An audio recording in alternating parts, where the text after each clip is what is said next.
वित्त वर्ष 2023 की पहली तिमाही में निफ्टी और कॉर्पोरेट जगत के नतीजे अनुमान से कमजोर रहे।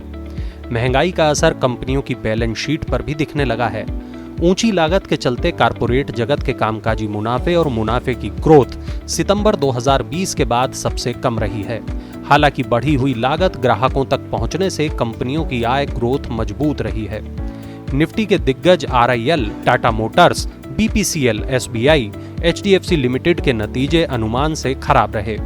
बाजार की 47% कंपनियों के नतीजे अनुमान से बेहतर तो 32% के अनुमान से खराब रहे। वहीं 21% कंपनियों के नतीजे अनुमान के मुताबिक रहे हैं। पिछले वित्त वर्ष की चौथी तिमाही की तरह ही क्वार्टर 1 में क्रेडिट कॉस्ट में कमी से BFSI के नतीजों में सुधार का मुनाफे की ग्रोथ में सबसे ज्यादा योगदान रहा। बैंकिंग फाइनेंशियल सेक्टर का कंपनियों की मुनाफे की ग्रोथ में 99% योगदान रहा। बैंकिंग फाइनेंशियल सेक्टर की कंपनियों का कॉर्पोरेट जगत के कुल मुनाफे में करीब 1/3 योगदान रहा। वहीं तेल गैस क्षेत्र के मुनाफे फिसलते दिखे।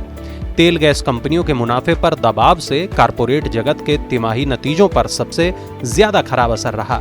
पेट्रोल डीजल पर अंडर रिकवरी के चलते OMCs के घाटे के कारण तेल गैस कंपनियों के मुनाफे पर दबाव रहा।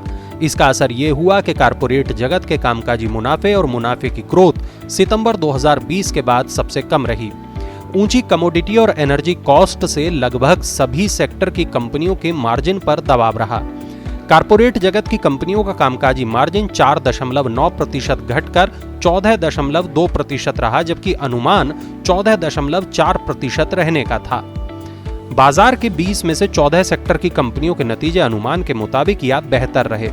कंज्यूमर, मेटल, सीमेंट सेक्टर के नतीजे अनुमान से बेहतर तो तेल गैस के नतीजे निराशाजनक रहे। मेटल, हेल्थ केयर, सीमेंट कंपनियों का मुनाफा घटा, IT कंपनियों का मुनाफा सपाट रहा। ऊंची कमोडिटी और एनर्जी कॉस्ट से लगभग सभी सेक्टर की कंपनियों के मार्जिन पर दबाव रहा।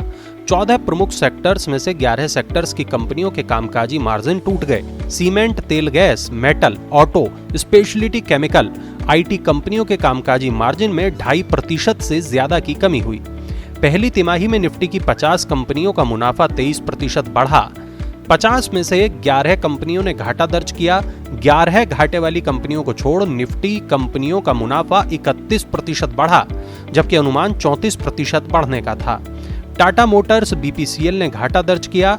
निफ्टी की 42% कंपनियों के नतीजे अनुमान से बेहतर तो 34% के अनुमान से खराब रहे। वहीं 24% कंपनियों के नतीजे अनुमान के मुताबिक रहे।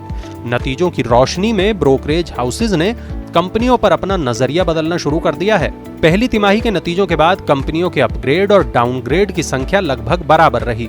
नतीजों के बाद 78 कंपनियों के मुनाफे की ग्रोथ के अनुमान में 3% से ज्यादा की बढ़ोतरी की गई। वहीं 79 कंपनियों के मुनाफे की ग्रोथ के अनुमान में 3% से ज्यादा की कमी की गई।